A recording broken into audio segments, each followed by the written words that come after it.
What if I told you that most of your life is run by invisible scripts you didn't even write? Well, today, we're going to decode atomic habits and show you exactly how to take back the controls, one tiny little change at a time. I mean, really think about that for a second. What if the biggest forces shaping your entire future are just running on autopilot? And look, this isn't just some theory, it's a reality. And the best way to explain it is with a story where it was literally life or death. So, picture this. It's a totally relaxed family get-together. A paramedic just glances over at her father-in-law. He's laughing, says he feels perfectly fine, but she sees something nobody else does. And with this sudden crazy urgency, she says he has to go to the hospital right now.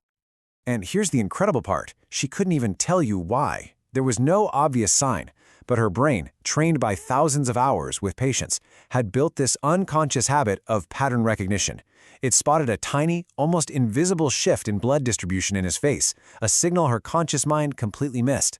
That automatic, invisible habit, it literally saved his life.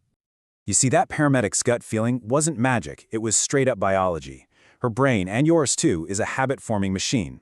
It's constantly building these mental shortcuts to save energy, and in the process, it physically rewires itself. So here's the core rule for how this all works. Neurons that fire together, wire together. Every single time you repeat an action, you are reinforcing the neural circuits for that habit. Think of it like trying to make a path in a dense forest. The first time, it's a real struggle. But each time you walk it again, the path gets clearer, it gets wider, and it gets a whole lot easier to travel. And this isn't just some abstract idea. It's physical. You can actually see it. A musician's cerebellum, which is the part of the brain that handles physical movement, is measurably larger than a non-musician's.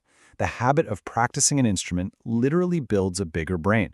That is brain plasticity in action right there. And you know what? It works in reverse too. London taxi drivers are famous for having this enlarged hippocampus. It's kind of like the brain's internal GPS for memorizing thousands of streets.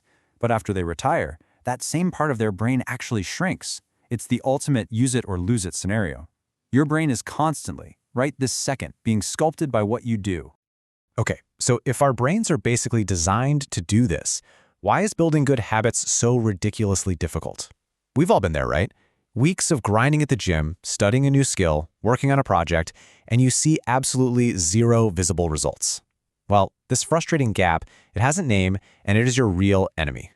It's called the Plateau of Latent Potential. Imagine you've got an ice cube in a room that's 25 degrees. You crank up the heat to 26, 28, even 31 degrees, and what happens? Nothing. The ice cube just sits there, looking exactly the same. It feels like your effort is totally wasted, but it's not. It's being stored. The big breakthrough, the melting, that only happens when you finally hit that 32-degree tipping point. And this graph shows the problem perfectly. We all expect our progress to be this nice, neat, straight line. But reality is that curved line at the bottom. And that gap, that space between what we expect and what we're actually seeing, that's the valley of disappointment. It's the danger zone where most of us quit, usually right before all our effort is about to pay off. So how in the world do you cross that valley without just giving up? Well, this is where Atomic Habits makes its most controversial point, one that pretty much challenges everything we've ever been told about success. Forget your goals. Just look at this comparison. Goals are all about the result.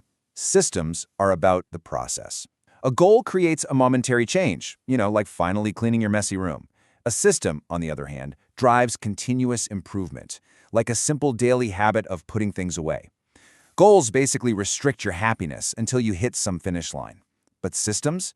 Systems let you feel satisfied just by showing up, by playing the game every single day. This quote, this is the heart of the entire book. Think about it. Winners and losers often have the exact same goals. The goal itself isn't what makes the difference. What separates them is the quality of their systems, those reliable processes that keep them going, especially when motivation is gone. So, if systems are the key, what does a good system even look like? Well, the book gives us this incredibly powerful framework. We've broken it down into a 3-part architecture that lets you become the architect of your own life. So it really boils down to 3 core pillars. First, you design your environment to make good habits just obvious and easy. Second, you shift your identity to become the kind of person who just does those habits. And third, you manipulate friction, making the good stuff easy and the bad stuff hard. So check out System 1 Environment Design in action. A hospital cafeteria wanted people to make healthier choices. They didn't put up posters, they didn't give lectures, they simply added water bottles to every single drink station. The result? Water sales shot up by over 25% and soda sales dropped. They didn't change people's minds, they just changed the environment. Now, System 2 might be the most profound of them all, identity. You see, true, lasting change isn't about what you do, it's about who you believe you are. You simply cannot maintain a habit that clashes with your self-image. The goal isn't just to run a marathon, it's to become a runner. Every single workout becomes a vote for that new identity, and that reinforces the habit from the inside out. And finally, System 3, friction. And this is demonstrated by a really stunning real-world study. During the Vietnam War, an estimated 20% of US soldiers became addicted to heroin. The environment was just full of these high-stress cues, which made it an incredibly easy habit to fall into. But when they came home, something absolutely remarkable happened. 9 out of 10 of them kicked the addiction almost overnight.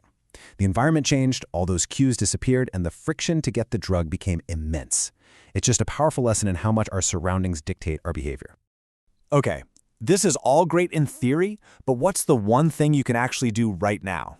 Here it is, the simple, powerful cheat code that you can use tomorrow morning. It's this simple mantra: one space, one use.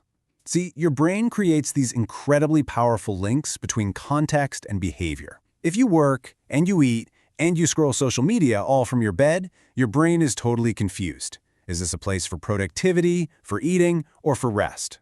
So by dedicating a specific space to a single activity, like this chair is only for reading, this corner is only for work, you create a powerful environmental cue. You totally eliminate the friction of starting because your brain knows exactly what it's supposed to do there. Which brings us to a really modern dilemma. Using these principles, which habit do you think is harder to break? A physical one, like mindlessly snacking from the pantry, or a digital one, like endlessly scrolling on your phone? Let us know what you think in the comments.